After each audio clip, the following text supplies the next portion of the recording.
Muy buenas tardes. Muchas gracias a la unidad de posgrado de la Facultad de Ciencias Sociales por organizar este espacio. Para mí es un gusto que podamos compartir este ámbito para poder hablar de temas que son bien coyunturales, pero que a mi juicio van a marcar buena parte de la agenda de investigación de las futuras generaciones de cientistas sociales, ¿no? Y sobre todo porque estamos envueltos en un compromiso colectivo, ¿no? Para tratar de enfrentar los desafíos de este tiempo, ¿no? De un tiempo denso históricamente. Y los momentos densamente históricos son, a su vez, momentos propicios para la imaginación sociológica, ¿no? Que esta expresión que acuñó hace bastante tiempo ya Wright Mills, que yo diría que es una de las improntas que nosotros buscamos darle a nuestro programa. Y la imaginación sociológica quiere decir la búsqueda por articular a través de la generación de sentidos, de narrativa, de las trayectorias individuales, las trayectorias personales, con la estructura social y con la historia. Si uno piensa en el 18 de octubre y lo que comienza con él, uno podría además afirmar que la sociedad de modo general ha iniciado un proceso de fortalecimiento de su imaginación sociológica colectiva, ¿no? Por cómo ha cambiado totalmente la manera en que las personas, que los ciudadanos comunes y corrientes articulan en una narrativa crítica e impugnadora la relación entre su propio devenir, la estructura social y la historia.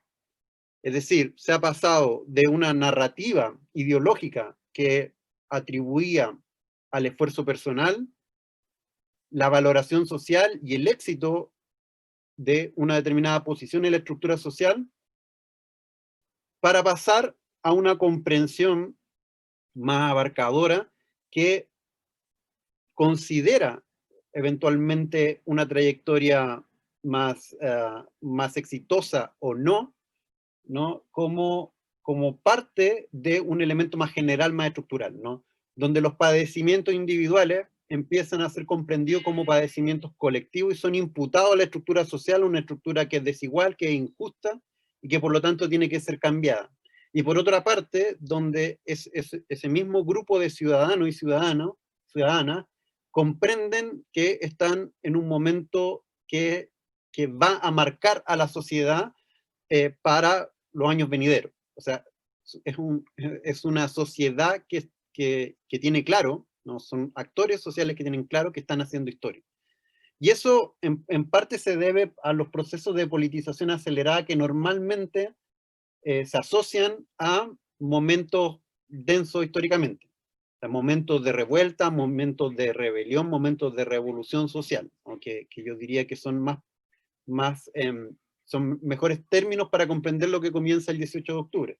Claro, porque el estallido es el 18 mismo, pero el hecho de que se haya vuelto un fenómeno permanente, que solo se interrumpió circunstancialmente por la pandemia, o sea, que hubo varios meses de movilización constante, ¿no? Como de rebelión permanente, indican de que es algo más que un estallido, no es algo más que un evento puntual, algo que se estabiliza, que permanece, que se proyecta.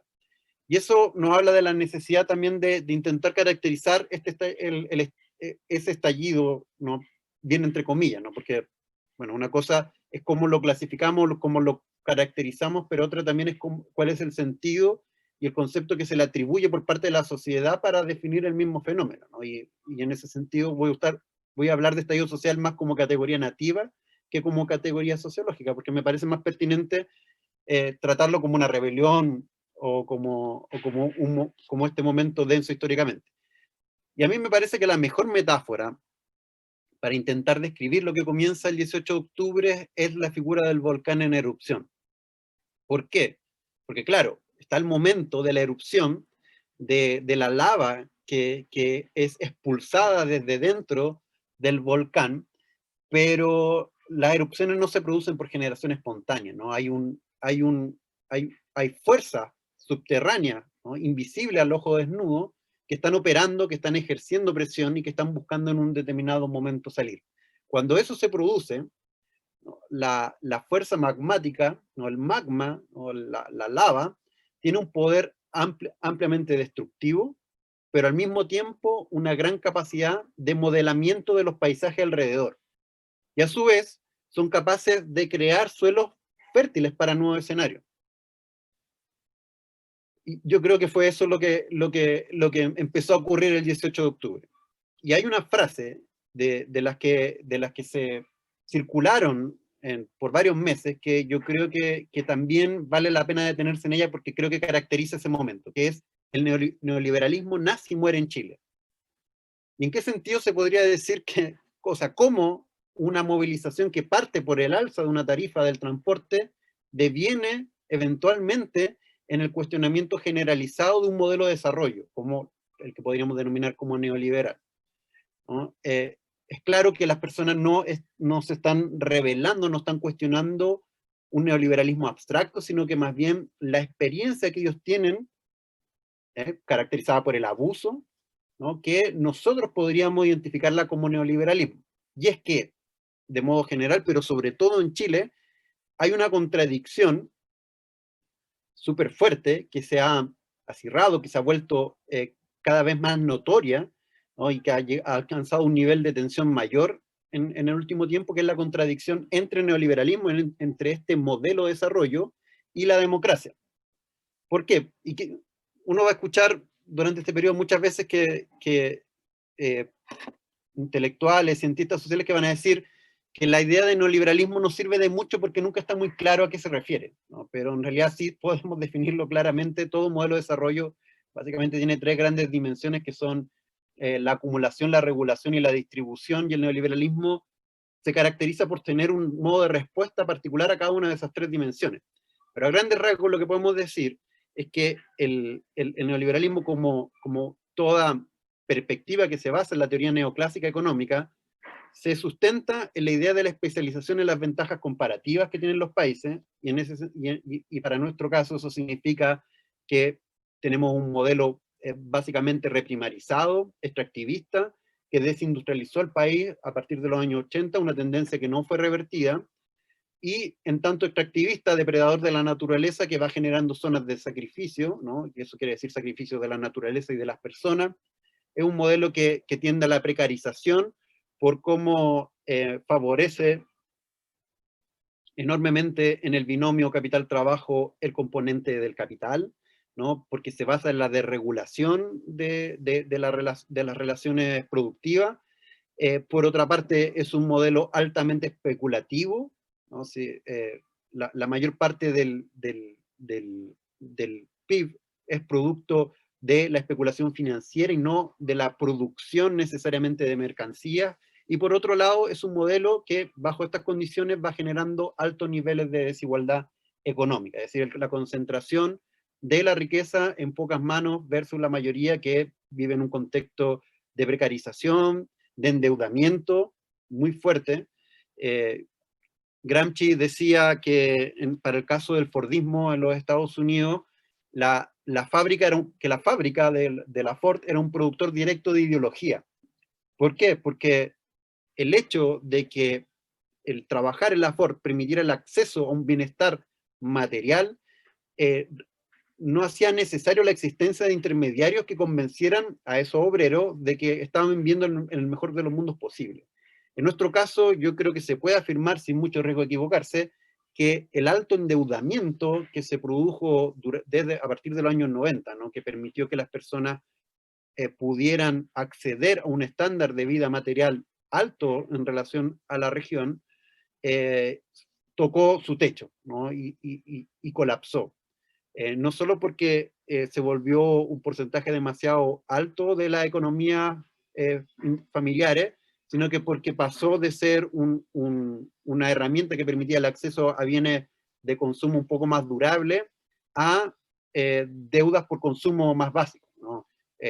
La gente estaba comprando remedios con las tarjetas, estaba comprando comida, ¿no? Hay bueno, varios testimonios de personas que hablan en esos términos, que lo describen, pero eso además está ampliamente documentado por la investigación económica y también de algunos colegas de las ciencias sociales. Además, bueno, el neoliberalismo se caracteriza por un alto grado de despolitización que lo relaciona con el otro ámbito de la contradicción, que es la democracia, y también con la extracción del ámbito deliberativo de uno de los elementos más fundamentales de la vida colectiva, que es la economía. Es decir, saca en el fondo los aspectos económicos, las discusiones respecto del modelo de desarrollo, de las discusiones democráticas, ¿no? Y en ese sentido, el neoliberalismo fue bastante eficiente en su capacidad naturalizadora del mismo en cuanto modelo, ¿no? Como único modelo posible, pero además durante mucho tiempo se caracterizó por ser exitoso ideológicamente porque no solo se presentaba como natural, como el resultado óptimo del despliegue de las fuerzas naturales, que serían las fuerzas del mercado, sino además como el modelo deseable, no solo para Chile, sino que para el mundo. Y Chile se convirtió efectivamente en un paradigma regional que buscaba promover este tipo de modelo para todos los países de América del Sur y de los países emergentes. Bueno, uno podría decir, respecto a esta frase que el neoliberalismo nace y muere en Chile, que claro, el neoliberalismo no está lejos de haber fallecido en Chile, pero lo que sí se acabó es este discurso que buscaba identificar a la trayectoria chilena al neoliberalismo como el modelo posible y deseable para el resto de los países emergentes para ser imitado, ¿no? Ese discurso, el de somos los jaguares de América del Sur, se acabó. Se acabó por la impugnación que provocó el 18 de octubre y por la generalización de las descripciones respecto de las consecuencias que tuvo la implementación de este modelo de desarrollo en su población, con altos niveles de desigualdad, con altos niveles de precarización, y esto afecta sobre todo particularmente a las personas jubiladas que además tuvieron generar una fuerte impronta, ¿no?, en las movilizaciones.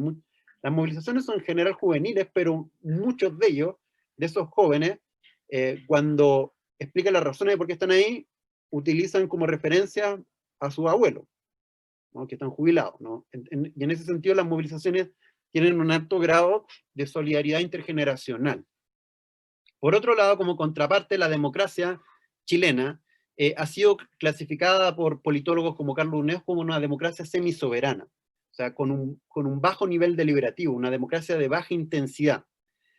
No solo por el tipo de negociación que hizo posible nuestra transición, ¿no?, el acuerdo interelite que se genera entre la dictadura y los sectores de oposición, que van a terminar privilegiando, por un lado, la estabilidad política por sobre la manifestación del conflicto, y por otro, el resguardo de la herencia político, institucional y económica de la dictadura en democracia. Eso quería decir la mantención de algunos enclaves autoritarios, ¿no?, y el principal de ellos es la Constitución de 1980.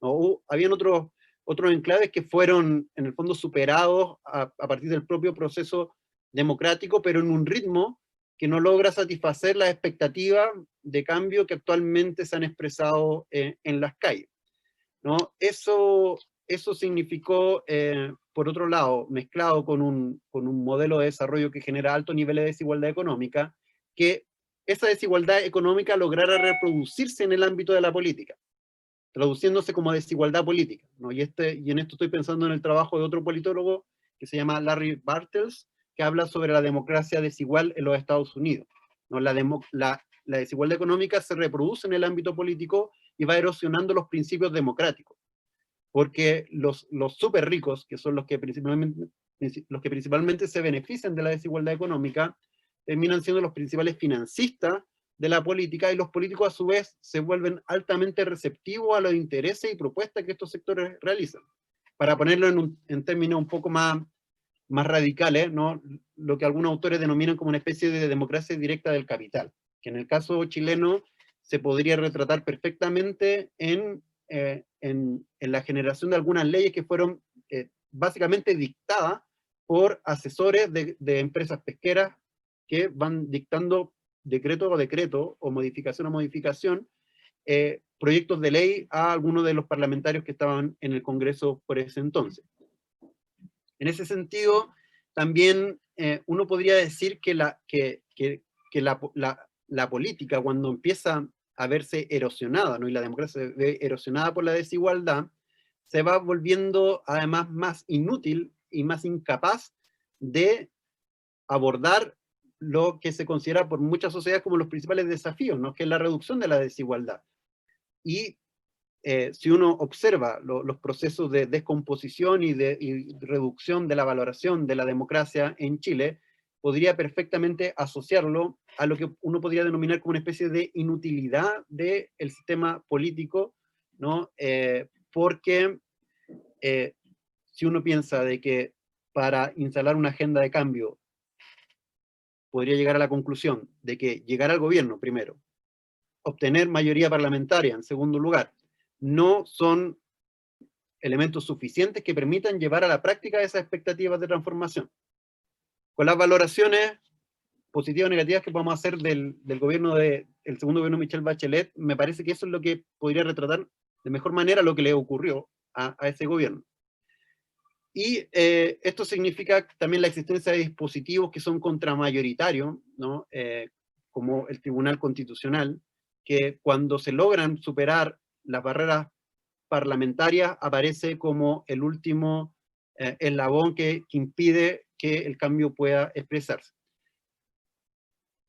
Las ciencias sociales han generado bastante evidencia al respecto. Yo voy a destacar solo una, que es la del PNUD y el informe que hace respecto de 10 años de la democracia, donde ellos plantean que lo que explica la fuerte disminución del apoyo a la democracia en el país se debería a que la mayor parte de la población asume que el principal papel que debe cumplir la democracia es apuntar hacia la justicia social. Y en ese sentido, el apoyo a la democracia va disminuyendo a la medida, en medida que va aumentando la desigualdad económica y social en el país, porque se va demostrando de que el sistema político aparece como un espacio que más bien tiende a la amplificación de las desigualdades preexistentes y no a transformarse en un ámbito que logra reducirlas, ¿no? Y eso de la mano con un aumento en el apoyo o un aumento de la legitimidad de las acciones que se podrían considerar como disruptivas, ¿no? Que es algo que con el estallido se volvió mucho más general. Bien, ese marco general es para intentar tener algunos elementos para responder a la pregunta que nos convoca hoy, ¿no? Que cómo se relacionan, por un lado, el estallido social, la pandemia y el actual momento de ruptura constituyente. En primer lugar, uno podría decir que hay una relación entre estallido y pandemia, en la medida en que uno podría decir que buena parte de las medidas, ¿no? Criticables o no, que el gobierno tomó, en buena medida fueron estimuladas como una respuesta a determinados actores sociales que tendieron a fortalecerse, ¿no? Y a ganar más protagonismo a partir del 18 de octubre, ¿no? Los colegios profesionales y en el ámbito institucional los municipios, pero también sindicatos del área de la salud y así por delante. Además, la posibilidad de aplicación de medidas más drásticas de confinamiento aparecieron como una buena oportunidad para un gobierno que en ese momento no sabía qué hacer con la crisis política, ¿no? Y eso también favoreció que se tomaran medidas que no se tomaron en países próximos ideológicamente a un gobierno como el de Sebastián Piñera, ¿no? Pensemos de modo un poco más laxo, ¿no? Y partamos del supuesto de que Sebastián Piñera podría tener proximidad o simpatía a gobiernos como el de Bolsonaro o de Trump, que fueron bastante reacios a tomar este tipo de medidas. Bueno, por otro lado, la pandemia lo contribuyó a demostrar que muchas de las críticas que se realizaron durante el estallido eran justas, o se confirmaban, que las impugnaciones realizadas durante el estallido se realizaban. Y ya voy a explicar por qué, ¿no? Y por otro lado, uno podría decir que también, si hubo una politización acelerada durante el estallido social, también hubo una segunda politización general en el mundo a propósito de la pandemia, ¿no? Y es que las malas decisiones políticas literalmente mataban o mostraban a corto plazo su efecto. Nadie podía utilizar algún tipo de argumento de me da lo mismo quien gobierne o quien salga electo porque igual voy a tener que ir a trabajar al otro día. No, digamos, la situación inusual, extraordinaria en la que estábamos, volvió mucho más transparente los mecanismos de funcionamiento de la política, ¿no? De la toma de decisiones colectivamente vinculantes. Y por otro, y ahí es donde quisiera enfatizar la idea de la confirmación de algunas de las impugnaciones del estallido, la pandemia terminó develando o mostrando de un modo mucho más agudo la terrible desigualdad del país. En ese sentido tiene mucho, dice mucho la frase de no estamos en el mismo barco, sino en la misma tormenta, ¿no? No solo porque al final el virus terminó afectando de modo desigual a la población, ¿no? Según un estudio que se presentó en CIPER, la cifra de fallecidos en los hospitales públicos por coronavirus es el doble de las clínicas privadas. Y por otra parte, pese a que la pandemia comienza en los sectores de más alto ingreso, rápidamente se expande por el resto de la ciudad teniendo un mayor efecto en esos sectores. ¿Por qué? Porque son sectores que viven en una densidad mayor, ¿no? Que están más aglomerados, por lo tanto tienen más dificultades de distanciamiento social, viven más hacinados, tienen peor alimentación, hay mayor grado de comorbilidad, ¿no? De presión alta, enfermedades preexistentes que van, digamos, deteriorando en mayor medida la salud de esas personas frente a una situación como esta, y donde muchos de ellos no tenían las condiciones para tomar las medidas de autocuidado porque tenían que básicamente elegir entre morir por el virus o morir de hambre, sobre todo al comienzo, ¿no? De la pandemia, antes de que, digamos, empezara a operar las medidas que se tomaron para hacer viable el confinamiento, y también de que empezara a operar una economía informal, ¿no? Que es típica de países latinoamericanos como el nuestro. Y en ese sentido, hay una correspondencia entre el abuso generalizado denunciado en octubre y la sensación de desprotección que ha dejado, que ha transparentado el contexto de la pandemia. La aprobación de los retiros del 10% de la AFP es una muestra de eso, ¿no? Es una muestra de falta de protección. Nos estamos empezando a comer nuestras propias entrañas, ¿no? Lo dijo un colega hace poco y que me parece que retrata muy bien esa situación. Además, primero el estallido, pero sobre todo la pandemia, han mostrado que vivimos una sociedad donde los derechos sociales que harían viables las medidas de confinamiento no existen, ¿no? Falta de acceso al derecho a la salud, a la vivienda digna, a una ciudad más igualitaria, a una alimentación saludable, a trabajos decentes, a protección social, ¿no? Y eso es lo que durante el estallido se criticaba como la generalización del abuso. Y en ese sentido también se conecta eso con la Constitución, porque es ella donde se establece un tratamiento mínimo de la dimensión de los derechos sociales, donde se establece un rol subsidiario por parte del Estado, ¿no? Un Estado que asegura derechos y libertades negativas. El Estado lo que garantiza es que no va a obligarnos a tener que acceder a eventualmente una salud pública, a una educación pública, sino que nos tiene que dar las condiciones para poder elegir, ¿no? Entre ambos sistemas, ¿no? Produciendo y ampliando las condiciones de desigualdad. Podríamos decir entonces que el virus ha ejercido una cruel, como dice Boaventura Sousa Santos, pedagogía constitucional, de que donde por un lado entendimos de que era necesario realizar cambios en nuestra Constitución, pero que donde además el uso casi indiscriminado del dispositivo contramayoritario del Tribunal Constitucional fue mostrando de que dentro de los marcos de la actual institucionalidad plasmada en la Constitución no se podía avanzar hacia una sociedad más protectora. ¿Y cómo se relaciona, bueno, la pandemia con la nueva Constitución? Uno podría decir que la pregunta, ¿no? Que está por detrás de un momento de ruptura constitucional y de un momento de una crisis por pandemia es la misma, ¿no? Que es, ¿qué tipo de sociedad está mejor preparada para enfrentar una situación de crisis sanitaria hoy y de crisis económica también para hoy y para mañana, ¿no? Y la respuesta, si uno toma en consideración cómo el mundo ha abordado esta situación, es que sociedades más igualitarias enfrentan mejor una situación como esta, una crisis como esta, ¿no? Pensemos que en Estados Unidos quienes más fallecen son los latinos y la población afrodescendiente, ¿no? En general son los sectores más pobres, porque van acumulando variables, comorbilidades que los hacen más vulnerables frente a un virus como este. Sociedades con derechos enfrentan mejor, con derechos sociales enfrentan mejor estas situaciones, porque establecen una red de protección que hacen viables las medidas que se toman de confinamiento. Sociedades con mejor salud pública enfrentan mejor este tipo de situaciones.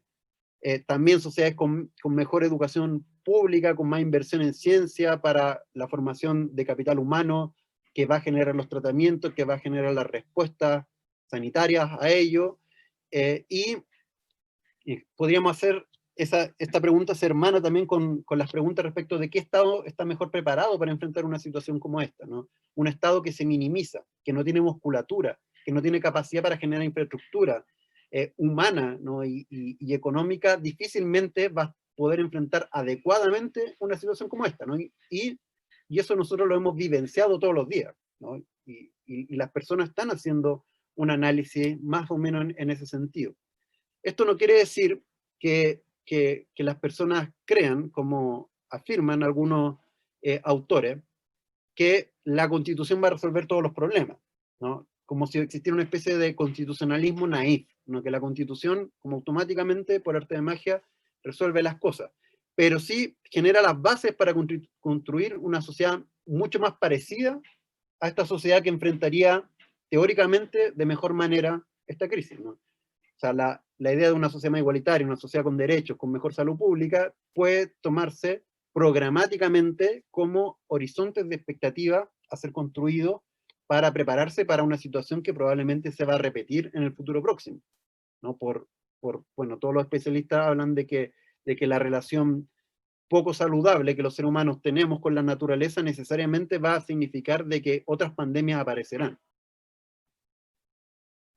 No obstante ello, la idea de un constitucionalismo naif tiene como contraparte también la existencia de lo que un autor como Marcelo Neves denomina como constitucionalización simbólica, ¿no? Que Marcelo Neves es un teórico del derecho brasileño que articula la propuesta habermasiana con la teoría de sistemas de Luhmann. Y lo que él afirma es que la constitucionalización simbólica es un bloqueo de las dinámicas del sistema jurídico por parte del sistema económico. O sea, el código dinero termina imponiéndose sobre el código justicia, haciéndola impracticable.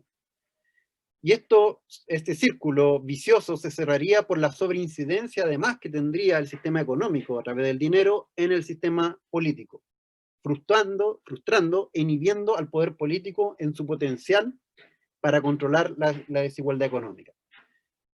Eso quiere decir de que el problema que tienen la mayor parte de las constituciones en América Latina, ¿no? que establecen en el papel una enorme cantidad de derechos, pero que son incapaces de traducirlo a términos operativos, ¿no? Que hagan cumplibles esos derechos. Y esto se vería, dice Marcelo Neves, por la existencia de un proceso de generalización de lo que él denomina como sub- y sobreintegración al sistema político, jurídico y económico, que se traduce en la existencia, perdonen por lo recargado, pero ya vamos a ver de que son categorías que sirven. Lo que se traduce la idea de una sub- y sobre ciudadanía. ¿Qué quiere decir sub- y sobre ciudadanía? ¿No? Primero, la idea de que de alguna manera todo está muy integrado al sistema, no hay nadie que esté totalmente excluido. Pero esa integración es asimétrica. Y en el caso de los ciudadanos, se explica en una integración hacia los beneficios, hacia los bálsamos, ya hacia todo lo que, ya hacia los derechos, hacia todo lo que tiene de positivo el sistema político jurídico. Pero, como contraparte, está no integrado a nivel de los deberes, a nivel de los castigos y a nivel, y a nivel del cumplimiento de normativa. Por otro lado, la subciudadanía quiere decir de que estamos integrados a través de precisamente de los castigos, ¿no? De los deberes y de las sanciones, pero no necesariamente hacia los beneficios, bálsamos y derechos que los sistemas van generando. Eso, traduciéndolo a un lenguaje más coloquial, quiere decir de que somos iguales, pero algunos son más iguales que otros. y que el tratamiento que recibiremos, ¿no? La persona que es detenida por manifestarse en el 18 de octubre, de que permanece en prisión preventiva por más de un año, sin necesariamente tener cargos claramente comprobados, versus cuando alguien que pertenece a la élite, ¿no? Pensemos en el hijo de Carlos Larraín que atropella a un joven campesino, y donde todo el mundo termina preso, los amigos que declararon a favor de él porque se comprobó que habían mentido, el médico que falsificó el laudo cadavérico, ¿no? La autopsia, menos él, ¿no? Y esto lo menciono porque es un componente fundamental de esta idea de la y sobreintegración, de los efectos que genera en la sociedad, que genera primero la idea de que el sistema jurídico se vuelve un instrumento maleable, manipulable en función de intereses particulares, y por otro, la existencia o la producción de una aura de impunidad alrededor de los ciudadanos con privilegios versus la gran mayoría de los ciudadanos que están integrados bajo una lógica de subintegración o de subciudadanía. Y me parece que estas categorías son bastante productivas, tienen bastante rendimiento para comprender la crítica que se está haciendo hoy en Chile. Para cerrar, me gustaría hacer algunos comentarios respecto al plebiscito del domingo y algunas proyecciones al respecto. Primero, que el plebiscito consagra el que tal vez sea el principal legado del 18 de octubre, que es el fin de la Constitución. En ese sentido, me parece que los chilenos y chilenas tenemos buenas razones para conmemorar, ¿no? Como ocurrió el domingo, por la contundente votación a favor del apruebo por un lado y de una convención constitucional que significa de que personas electas exclusivamente para esa función terminan redactando esa nueva constitución. Sin embargo, los pasos que vienen son mucho más complicados. Primero, la elección de los eventuales convencionales, que se realizará en abril del próximo año, en base al sistema electoral de la Cámara de Diputados, con distritos bajo el sistema DONT, ¿no? De cifra repartidora, ya genera una situación problemática. Primero, porque buena parte de los electores consideran que era una bofetada al sistema político completo, incluyendo a todos los partidos, y donde la recuperación del protagonismo que estos tendrán en la elección de los constituyentes necesariamente generará algún tipo de descontento y posiblemente nuevas brechas entre el sistema político y la ciudadanía. Además, por un lado, las tendencias a la dispersión de los sectores de izquierda, y por otro, la alta probabilidad de que los sectores de derecha consigan presentar una lista unitaria a la elección, o dicho de otra manera, de aquellos sectores que eran contrarios a la modificación de la Constitución, logren conformar una sola lista, hacen muy factible que estos sectores consigan tener más del tercio de los convencionales en la Convención Constitucional, y con esto puedan reeditar la noción de poder de veto, ¿no? Y impedir que la Constitución refleje más claramente las expectativas que hay en la sociedad respecto de los cambios que se necesitarían. Al mismo tiempo, las votaciones del 25 de octubre evidenciaron otros fenómenos que pueden devenir tendencias e incidentes para configurar el nuevo escenario político. En primer lugar, la politización acelerada de la cual estuvimos hablando de la sociedad, que se expresó particularmente en el aumento de la participación electoral de los sectores populares, los que venían restándose sistemáticamente de los torneos electorales. También las mayores proporciones a favor del cambio de constitución, esto tenemos que considerarlo, yo creo que de manera muy relevante, se dieron precisamente en las comunas más populosas, en aquellas que han sufrido más fuertemente las consecuencias del modelo extractivista chileno. Pensemos en las zonas de sacrificio, que la mayor parte de esas comunas, el nivel de apoyo al apruebo superaba el 88%. Tal como señaló recientemente el historiador Luis Tindleman, y aquí voy a citarlo en una columna publicada en la revista Jacobin de América Latina, es cierto que las elecciones no resuelven la lucha de clases, pero también es cierto que son parte de la misma. En ese sentido, los resultados del domingo, los barrios más movilizados por la revuelta demuestran el desarrollo de la disposición de una importante franja de las clases populares a conseguir sus intereses con política plebeya, es decir, votos y barricadas. Las masivas manifestaciones de conmemoración de un año, el 18 de octubre, parecen confirmar en ese sentido que la redacción de una nueva constitución se realizará con un pueblo movilizado que espera incidir y ejercer su poder de presión para diseñar la nueva institucionalidad chilena. Ahora, la reconstrucción de los puentes entre este pueblo impugnador y su capacidad de plasmar sus ansias en formas más permanentes, por ejemplo, a través de partidos que traduzcan institucionalmente esos deseos de cambio, sigue siendo tal vez uno de los mayores desafíos del actual escenario. El vínculo aparece como indeseable para unos y otros. Sin embargo, el momento de ruptura constitucional pone la discusión en torno a propuestas, en torno a definiciones de bien común e ideas de desarrollo. Así, si el estallido liberó por irrupción una fuerza remodeladora del paisaje político, la elaboración de una nueva constitución obliga a transformar esa potencia en una fuerza constructiva de una nueva institucionalidad.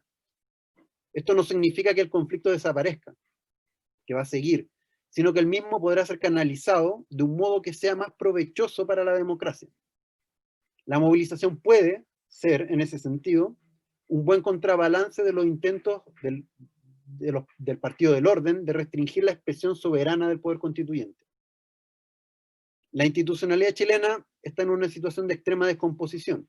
La crisis actual tiene que ser vista, no obstante, como una oportunidad para reconstruir y repensar instituciones que permitan recuperar la confianza de los ciudadanos, en donde la democracia no sienta temor de la expresión de los anhelos de su pueblo, sino que más bien donde sea su expresión. Muchas gracias, eso es lo que yo tenía preparado para la discusión. Y ahora podemos pasar a los comentarios, preguntas para debatir un poco sobre las ideas que propuse aquí. Hola, la idea es que vayan pidiendo la palabra.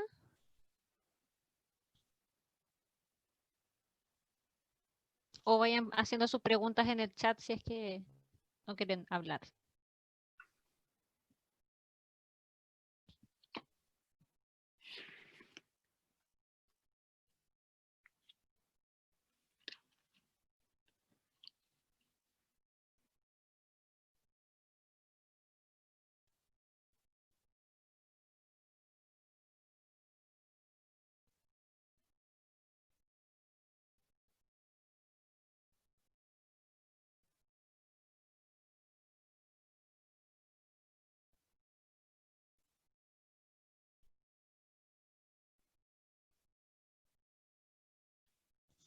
¿Algún comentario? ¿Sí?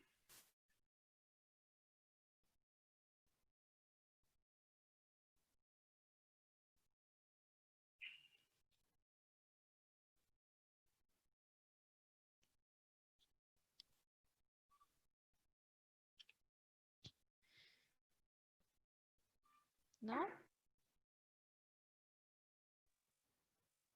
Ahí Yo, o escribió sea, Felipe. perdón, no, todavía no Bien. sé cómo levantar la manito acá en Zoom. Pero hay una pregunta antes que mí, yo puedo venir después de esa, no hay ningún problema. Felipe. Hace la pregunta, ¿cómo podríamos abordar desde la sociología esta idea de la calle?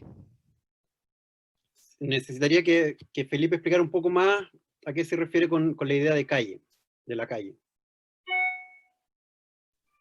Hola, buenas tardes, soy Felipe Leiva. No sé si me escuchan. ¿Sí? Sí, te escuchamos.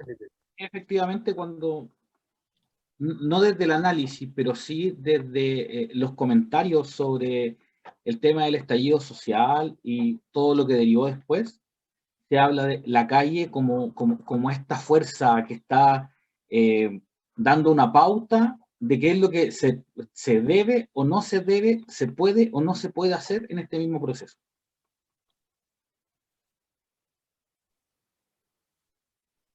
Ya, y tu pregunta respecto a la sociología, ¿a qué apuntaría?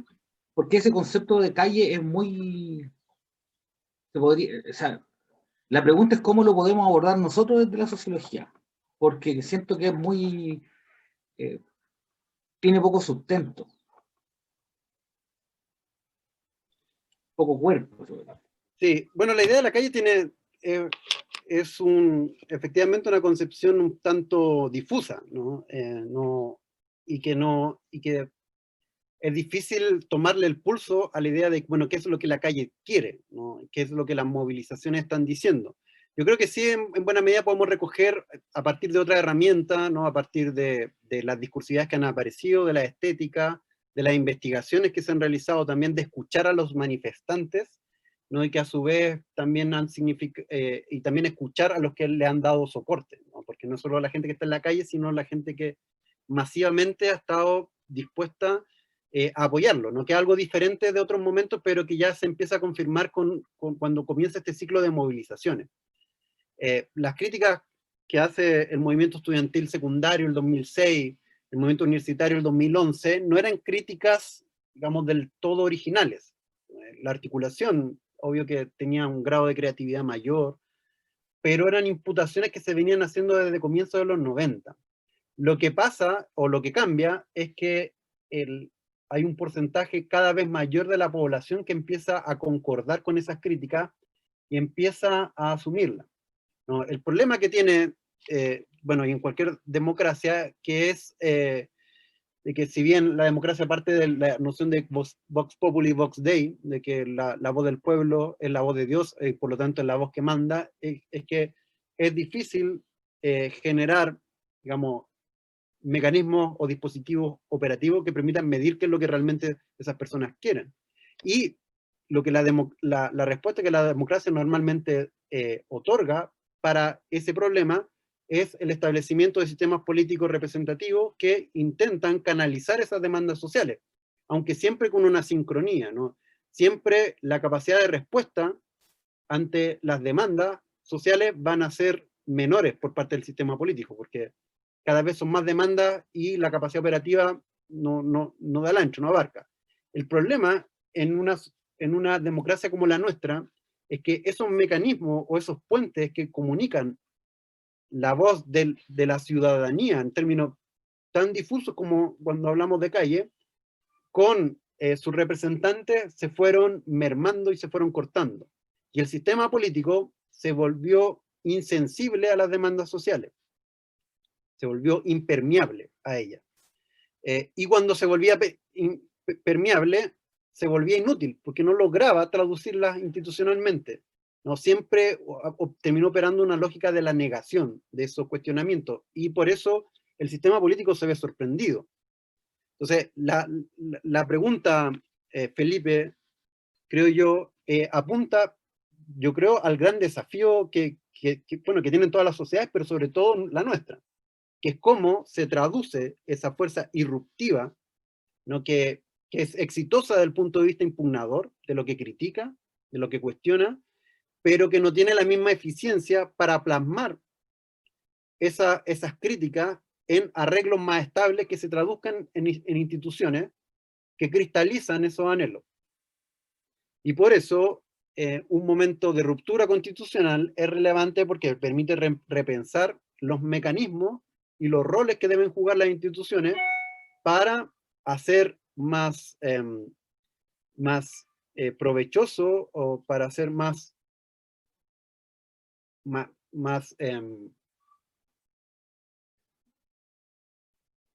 dinámica la comunicación y la conexión entre las demandas ciudadanas, las demandas populares, las demandas que están en la calle, entre comillas, con la capacidad y la agenda que cultivan aquellos sectores o aquellos grupos de la sociedad que están encargados de tomar esas decisiones colectivamente vinculantes, que es lo que permite establecer la política.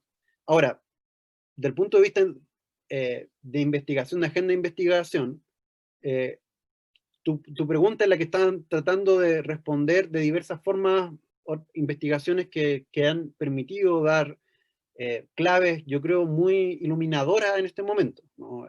Los trabajos de Oscar McClure, de Baroset, de Katia Araujo, los trabajos de Canales en la Universidad de Chile, que han venido escuchando como estas voces que no lograban plasmarse en el ámbito institucional, ¿no? Que no lograban traducirse a un proyecto político, que no lograban traducirse o que no consiguen canalizarse a través de los mecanismos de intermediación que normalmente establece la democracia. Entonces ahí hay un desafío que es político-institucional por un lado, pero por otro también hay un desafío disciplinario, y que yo creo que se relaciona con las posibles agendas de investigación que hay que desarrollar de ahora en adelante para lograr hacer más agudo el oído y la mirada sociológica, ¿no? Y con esto incluye a todas las ciencias sociales, para desarrollar esta idea de imaginación sociológica, ¿no? Que es la conexión de estos problemas individuales con las cuestiones estructurales y también con la relación entre presente, pasado y futuro, ¿no? Que es con la historia. Muchas gracias. Diego, ¿quería hacer una pregunta? Diego, estás muteado. Ahí sí, perdón. Más que pregunta, no sé qué es todavía, sino que fue más como un pensamiento que surgió a raíz de toda esta conversación. ¿Qué cambios vamos a poder esperar en educación? O sea, vamos a tener que repensar todo lo que es educación acá en Chile particularmente. Siento que creo que después del 18 de octubre del año pasado no terminamos de pensar los desafíos que se venían después de esto, y nos golpeó todo lo que es la pandemia, y que ahí surgieron otros desafíos, que fue adaptar todo lo que es educación a un formato virtual, que fue un proceso súper largo, abrupto, un experimento a gran escala, si así se quiere decir. Pero, ¿cómo vamos a abordar todo esto que mencionaste en la conversación en educación? ¿Cómo vamos a enfrentar todos estos desafíos que se vienen? No me quedó claro si te refieres como a cosas más prácticas respecto de cómo se está logrando sacar adelante el desafío educacional en este contexto de pandemia, o si te refieres como a los contenidos en la Constitución sobre educación. Yo creo que más va por el lado de los perfiles de ingreso van a cambiar, creo yo. Vamos a tener estudiantes que van a venir con todo este background que explotó el 18 de octubre. ¿Cómo vamos a abordar eso? No, en realidad no sé cómo llevarlo a una pregunta todavía. Sí. Bueno, ahí yo creo que es poco lo que yo puedo decir, porque yo no me he especializado mucho en sociología de la educación ni en política educativa. Yo tenía la expectativa que tu pregunta refiriera más bien a lo programático dentro de la Constitución sobre educación, porque para eso sí hubiese podido ser una respuesta que en realidad es más política que disciplinaria. Ahora, efectivamente, o sea, es claro de que con la pandemia se han generado una serie de brechas y se han agudizado las desigualdades, no solo por los accesos, por las condiciones de estudio, y entre las personas que ya se están formando va a haber una enorme brecha de contenido, ¿no?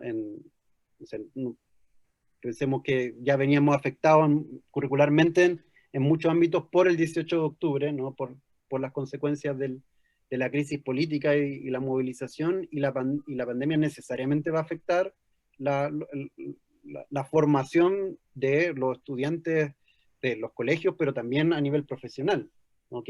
O sea, esto no tiene como no ser perjudicial. En todas las universidades se están tomando medidas para reducir las consecuencias de eso, reducir daños, pero son medidas atenuadoras, pero que no resuelven, digamos, el vacío que se va a producir.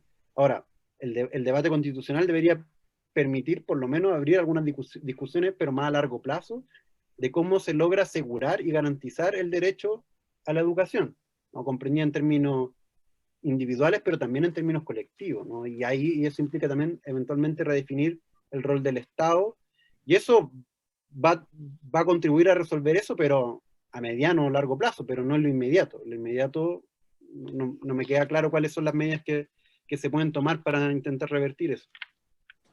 Tomás. Muchas gracias. Hola Alexis, ¿cómo estás? Qué gusto escucharte, muchas gracias por tu charla súper interesante.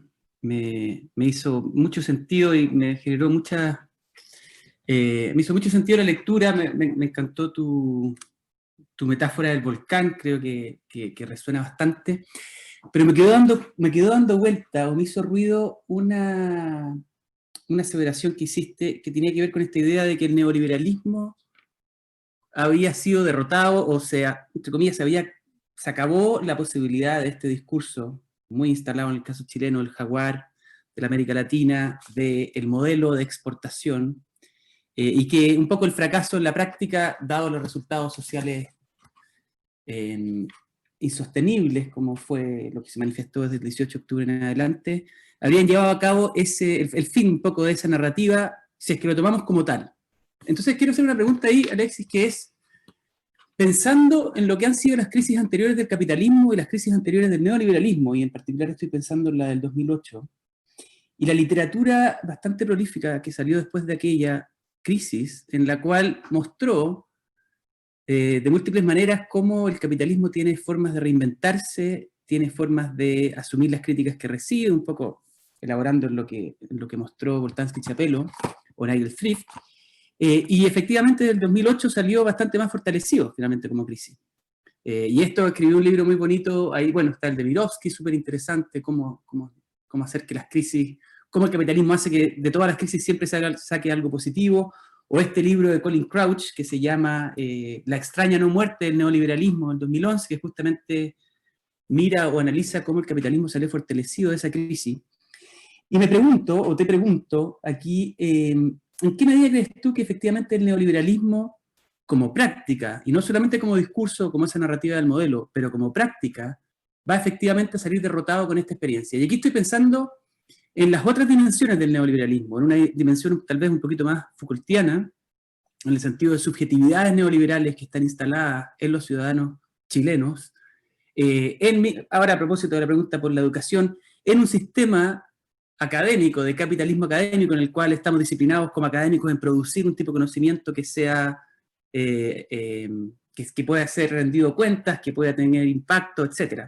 En el cual tenemos que publicar en ciertas revistas que son... O sea, el neoliberalismo tiene una dimensión en la cual me da la impresión que fue en la dimensión en la que tú más explayaste, que tiene que ver con la despolitización de la democracia, con el conflicto entre economía, o el mundo económico y el mundo político, pero tiene otra dimensión que tiene que ver con las subjetividades, tiene otra dimensión que tiene que ver con las prácticas, y hay una pregunta grande ahí que tiene que ver con cómo desmontar sistemas, que es bien compleja. Entonces, me encantaría escuchar un poco más respecto a tu diagnóstico optimista sobre el futuro del neoliberalismo.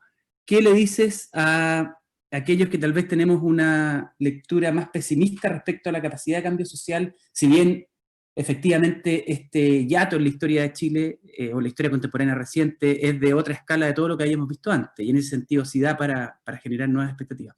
Pero en general, mi pregunta es, ¿cómo respondería frente a una pregunta desde la sospecha o más dubitativo, frente a la incapacidad de desmontar el neoliberalismo o las capacidades que va a tener el propio neoliberalismo de encontrar mecanismos de reproducción?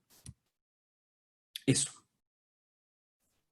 Sí, bueno, yo no tengo una respuesta categórica ante esa pregunta, porque es como el desafío de todos los tiempos, ¿no? Así, quien tenga la respuesta a eso sería la respuesta del millón. Pero sí recojo lo provocativo del cuestionamiento, y que comparto, ¿no? O sea, yo soy optimista en el sentido de que lo que termina siendo derrotado es una narrativa del neoliberalismo, pero no el neoliberalismo en sí. Y eso ha tenido efecto inmediato, directo, en la política coyuntural de otros países, ¿no? Bueno, tú también lo has acompañado de cerca, pero el debate en Brasil respecto del cambio del sistema de pensiones, de previdencia social, ¿no? Que la implementación del sistema de la AFP. Coincidentemente, ese debate se da en Brasil, ¿no? Con la llegada al gobierno de Bolsonaro, con la llegada de Guedes, que es un Chicago Boys, al Ministerio de Hacienda, con la rebelión de octubre en Chile. Y las condiciones en las que se dio ese debate, donde el modelo, ¿no? El ejemplo, el paradigma del sistema de capitalización privada estaba haciendo agua, fue muy influyente para que la reforma no prosperara, ¿no? Y para la región, o sea, yo todo el tiempo que viví en Brasil tanto la derecha como la izquierda reivindicaban el modelo chileno como el modelo deseable a seguir. Y eso, por lo menos esa parte, creo yo que ya no tiene más sustento. Lo que no quiere decir que el neoliberalismo no esté fenecido, porque aunque también pasa que muchas veces en América Latina todo se califica como neoliberalismo, y uno como buen chileno encuentra que no es tan neoliberal así lo que ellos están hablando en otros países. A mí eso me pasaba mucho en Brasil, ¿no?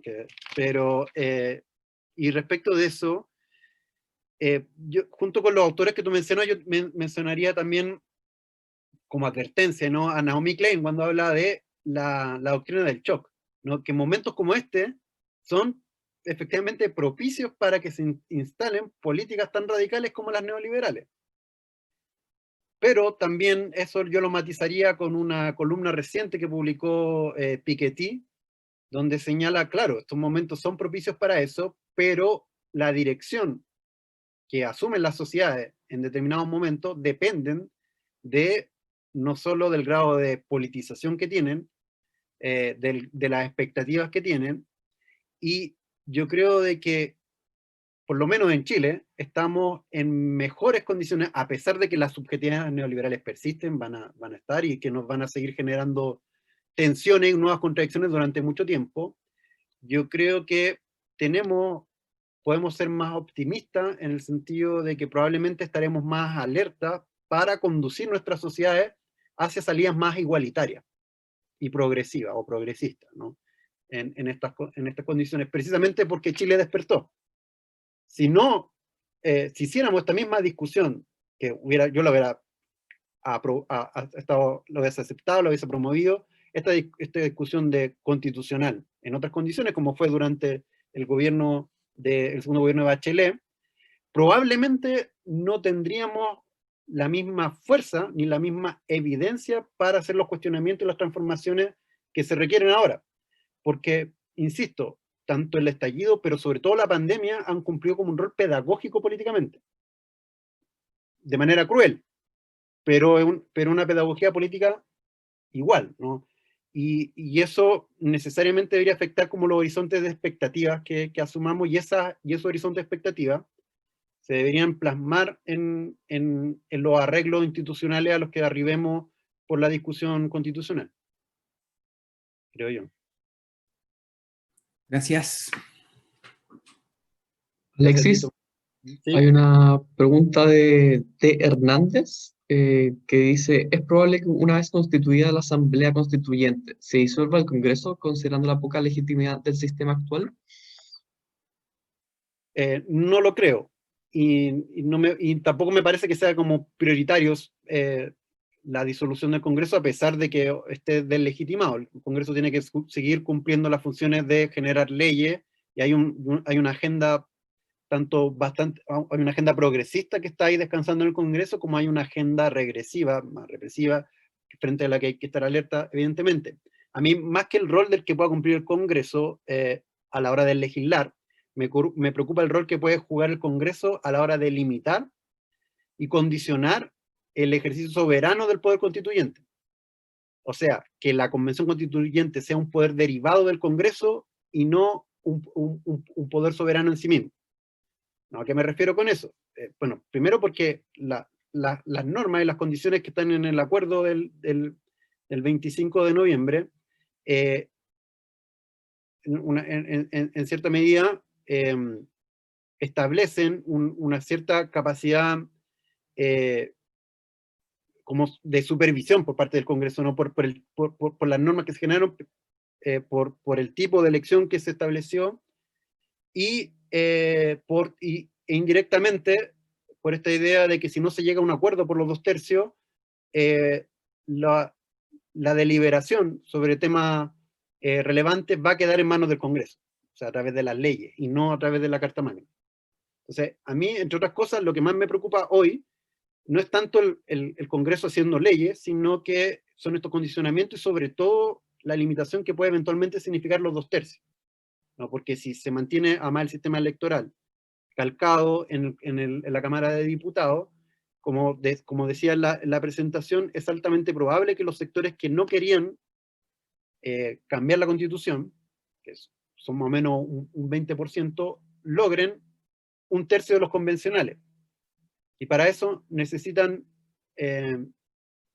claro, necesitan menos de un tercio de los votos, por el tipo de sistema y además por la eficiencia de elegibilidad que tienen los sectores conservadores en el país, que logran normalmente ir en una sola lista, más organizado y más disciplinado.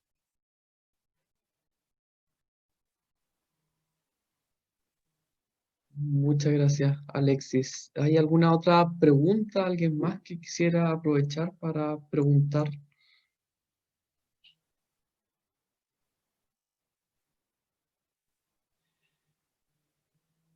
Si es que quisieras agregar algo más tú, Alexis, a Tomás, la presentación. la mano. Alexis, te voy a hacer otra pregunta que no sé si la abordaste directamente en la presentación, pero una de las discusiones que me ha llamado la atención estos días en la prensa tiene que ver con este argumento de la violencia estructural del sistema versus la violencia estructural del sistema entendida como las desigualdades, las injusticias, las distintas formas de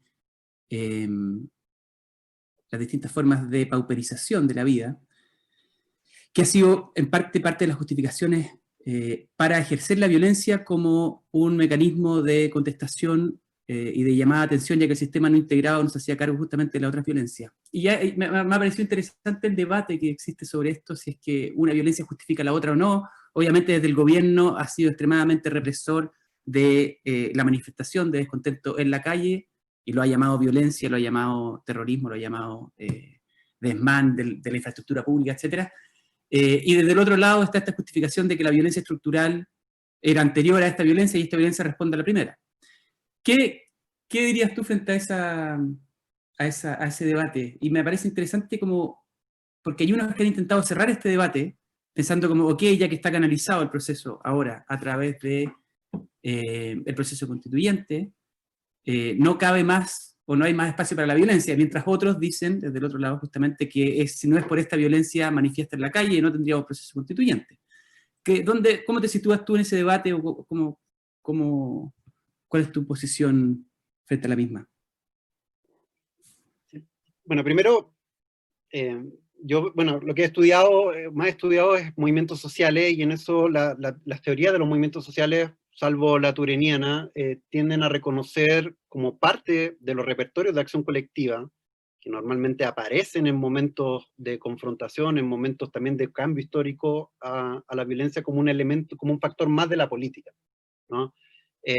Ahora, la democracia lo que busca es tratar de minimizar ese efecto, y para eso los movimientos sociales modernos han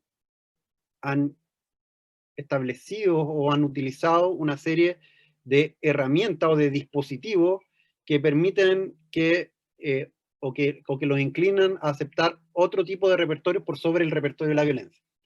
Entonces, ahí lo que yo diría primero es que la gran pregunta no es por qué hay gente que está dispuesta a utilizar la violencia como la violencia popular, en ese sentido, en un contexto de lucha política, sino que por qué es tan amplia la franja de población que está legitimando ese tipo de acciones, ¿no?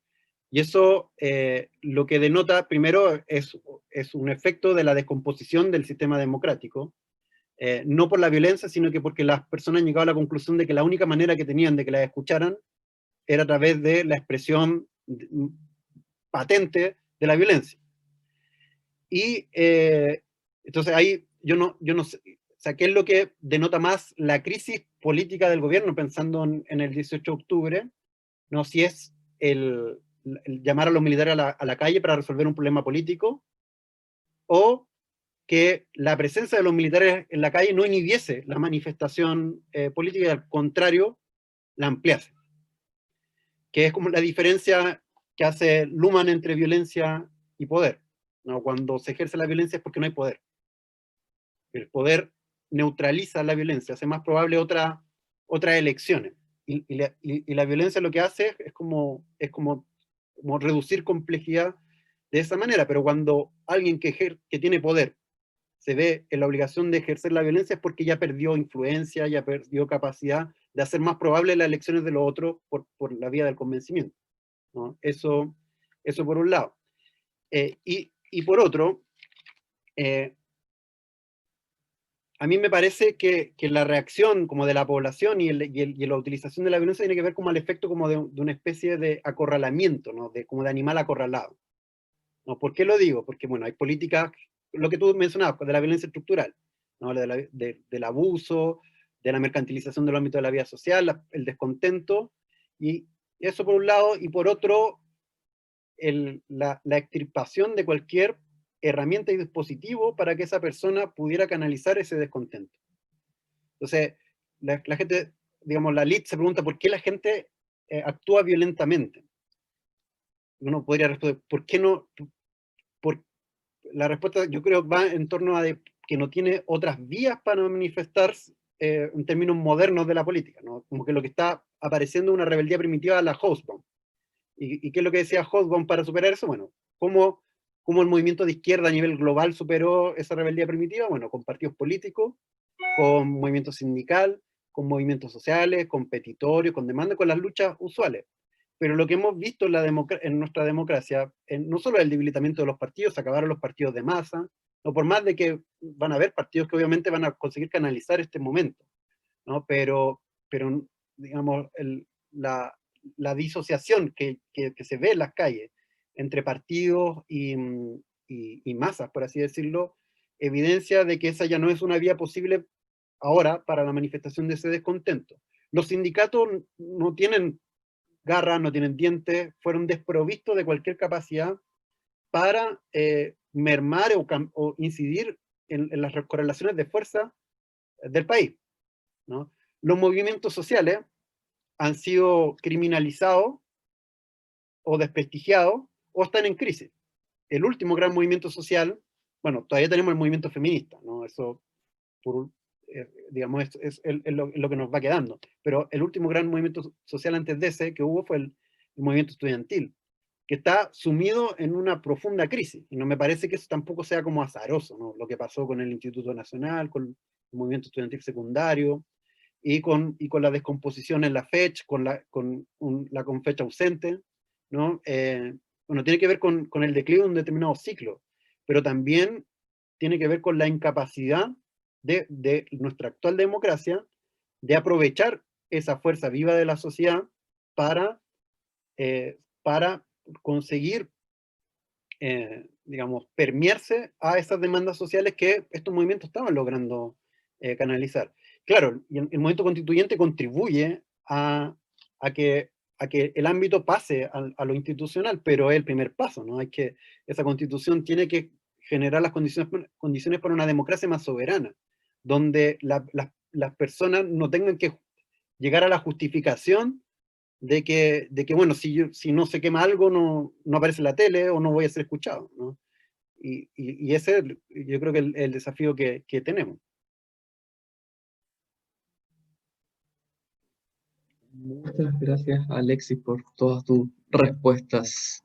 No sé si habrá alguna última pregunta que alguien quiera realizar.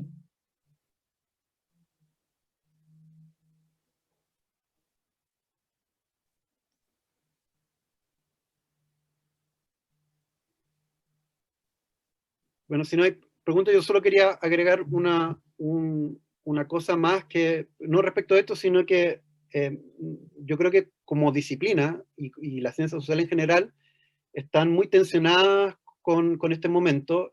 Puede ser un momento muy provechoso, pero que, digamos, para desarrollar la imaginación sociológica, pero desafiante, ¿no? Tenemos que ponernos a la altura de la sociedad que tenemos, creo yo, con nuestra agenda, con nuestros objetos de investigación, y ese yo creo que es un desafío que hemos asumido en el programa, y bueno, quienes tengan interés en el mismo pueden informarse a través de la página web, donde están las distintas líneas de investigación de nuestros profesores, de nuestros académicos, que desde cada una de sus especialidades yo creo que han contribuido también a entender mejor este momento.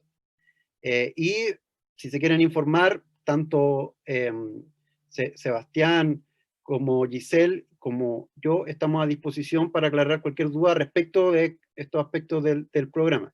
si están interesados en temas como este, para desarrollar su tesis de magíster, nosotros más que le daremos la bienvenida a esos intereses. Muchas gracias, Alexis. Creo que es muy bueno lo que acabas de señalar. Giselle acaba de dejarles el correo electrónico a través del chat para que puedan escribir a todos los que se encuentren interesados o interesadas. Así que no sé si hay algo más que quieras agregar, Alexis, acerca del magíster, o con eso ya damos por culminada la actividad. No, que cualquier cosa, como dice Giselle, nos pueden escribir a posgrado.faxo@uhurtado.cl, y si alguien quiere escribirme también respecto a estos temas, me puede escribir sobre el programa, pero me refiero también al momento que estamos viviendo disciplinarmente. Pueden escribirme a cortes@uhurtado.cl. Muchas gracias, Alexis. Entonces los dejamos a todos invitados a escribir, a los que se encuentran interesados en el magíster en sociología. Les queremos agradecer su participación en esta actividad, en esta primera actividad que es para poder difundir el magíster y ojalá poder contar con su presencia el próximo año. Así que cualquier duda estaremos ahí atentos para ir solucionándolas. Así que eso es por hoy y bueno, nos estaremos viendo a lo mejor en un futuro, ojalá en alguna futura charla que vayamos a llevar a cabo en la facultad. Así que con esto ya nos vamos despidiendo. Muchas gracias a todos los presentes, muchas gracias Sebastián y Giselle por la organización. No hay de qué. Estamos hablando. Chao a todos y a todas.